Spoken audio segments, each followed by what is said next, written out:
Looking at Chapter 3 at the critical period hypothesis, we begin to think about really why children find it so easy to pick up languages, and as teenagers and adults, we find it more difficult. And obviously we talked about learning our first language when we're 1 and 2 and 3 years old and 4. But now, when we think about learning a second language, well, a child could learn a second language while they're still a child, which we know that a child can become bilingual, perfectly bilingual, really when they're exposed to two languages. It's almost like having, in a way, two first languages when you think of a situation like that. But a child can also be introduced just to a foreign language, which we all agree is, kind of the younger the better. Up to a certain point, people would argue that you could start learning too young, but that's still debatable what the best age is to start learning a second language. And you might be working with children who are under 12, and you'll notice how quickly they'll learn language. And of course, sometimes we think that it could be physical reasons, that their brain is more flexible somehow, and plasticity to the actual brain itself, or it could be emotional or affective, where children have that openness and they're not as easily embarrassed, they're open-minded, and willing to take risks, and language kind of fits in with all of those considerations, because as we get older, we get those inhibitions that might prevent us from kind of embarrassing ourselves or opening ourselves up to making all these errors. And there could be social reasons too, where, when you're a child, you're bonding with your family, your culture, you're setting up your whole identity, and language becomes crucial to that, and being good with language. And whereas when you get older as an adult, when you learn a second language, it seems more almost like an intellectual pursuit, where you're trying to learn something more academic, and you're not as emotionally invested in it. Although, of course, if you emigrate to another country, then when you're very emotionally invested in becoming part of that new culture and very motivated. Unfortunately, as everyone knows,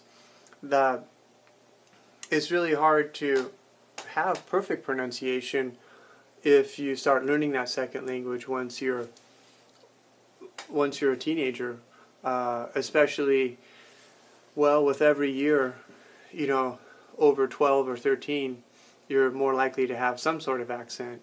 And again, we don't fully understand why an adult who starts learning a language at like 21 can't have that perfect pronunciation. But again, there seems to be either muscular, like a physical limitation to pronunciation when you're an adult.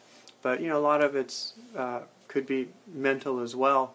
In fact, some people believe that we don't really want to let go of our accent because it's part of our identity. And if we were to pronounce perfectly the second language, it would almost be like we're losing, part of ourselves. So some people believe that we're not letting go. But I would say I can't totally agree with that, because I know some people really want to get rid of their accent just to help them at work or help them fit in, and they want that accent reduction and they can't really attain it. But I think it's important to note that a person can function perfectly well, generally, in a new society, even if they have an accent.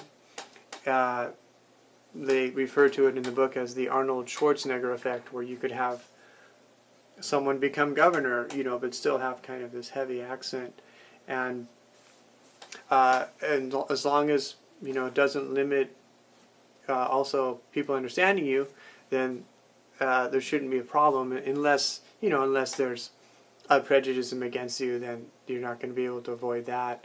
But this is the critical period hypothesis, CPH.